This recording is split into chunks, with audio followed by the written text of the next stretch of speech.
কেমন আছেন সবাই? নতুন একটা ব্লগ দেখার জন্য আবার ওয়েলকাম করছি।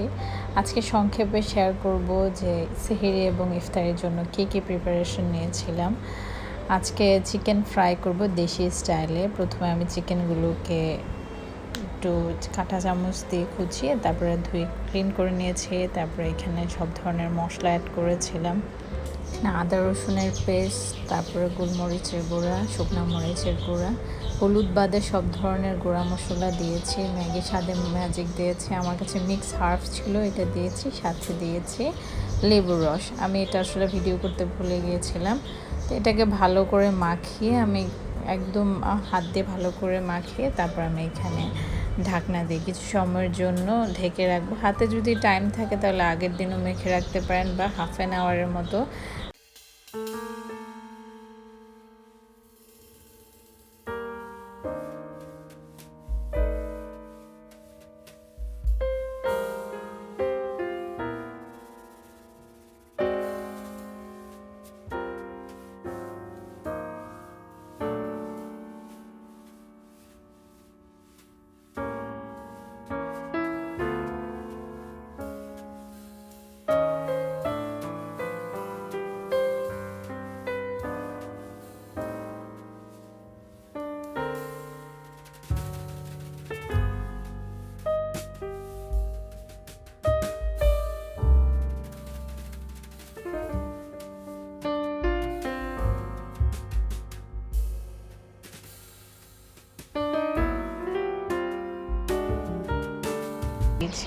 ধনিয়ার গুঁড়া, এই তো অল্প একটু পানি দিয়ে মশলাগুলোকে কষিয়ে নিব। মশলাগুলোকে কষানো হয়ে গেলে আমি কয়েকটা কাঁচামরিচ দিয়ে ঢাকনা দিয়ে ঢেকে দেব।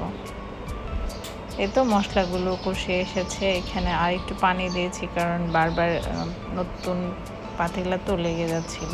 আলুগুলো দিয়ে দিয়েছি। এখন আলুগুলোকে হালকা একটু মশলার সাথে কষিয়ে নিব।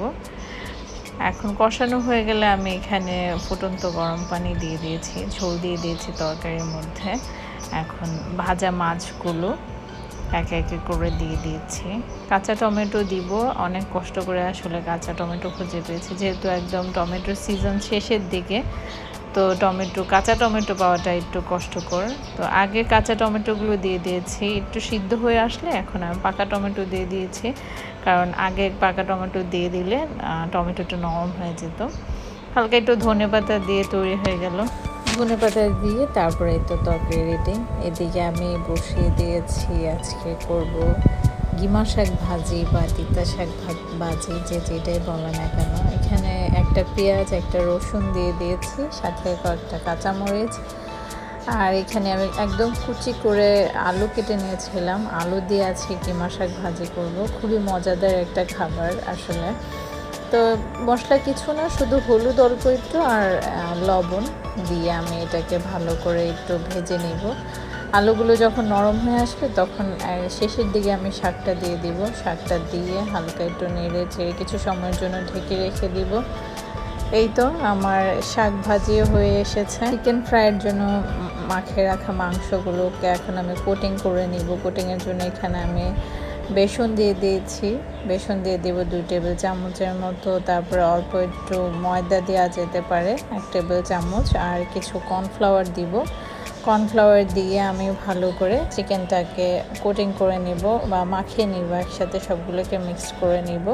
কর্নফ্লাওয়ার দিলে বা ময়দা দিলে যে কোনো একটাও দিতে পারেন বা যে কোনো দুইটাও ব্যবহার করা যেতে পারে। এতে করে চিকেনের ক্রিস্পিনেসটা থাকে, অনেক ক্রিস্পি হয় এবং খেতে অনেক মজা লাগে। তো এখন ভালো করে ময়দার সাথে কর্নফ্লাওয়ারের সাথে চিকেনগুলোকে ভালো করে একটু মাখিয়ে নেব।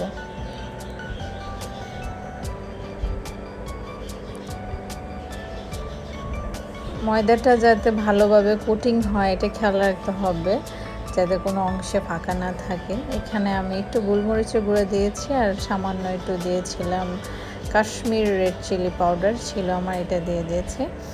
এখন আমি চিকেনগুলোকে ভেজে নিব কিছুক্ষণ সময়ের জন্য, 4 থেকে 5 মিনিট ভেজে আমি উঠিয়ে রাখবো। তারপর হালকা একটু ঠান্ডা হলে তারপর আমি আবার চিকেনগুলোকে কিছু সময়ের জন্য ভেজে নিব।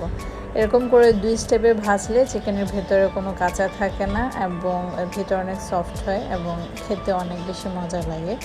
তো এই তো এগুলোকে উঠিয়ে আমি রেখে দিব একটু ঠান্ডা হওয়ার জন্য, তারপরে আবার আমি এটাকে সেকেন্ড স্টেপে ভেজে নেব।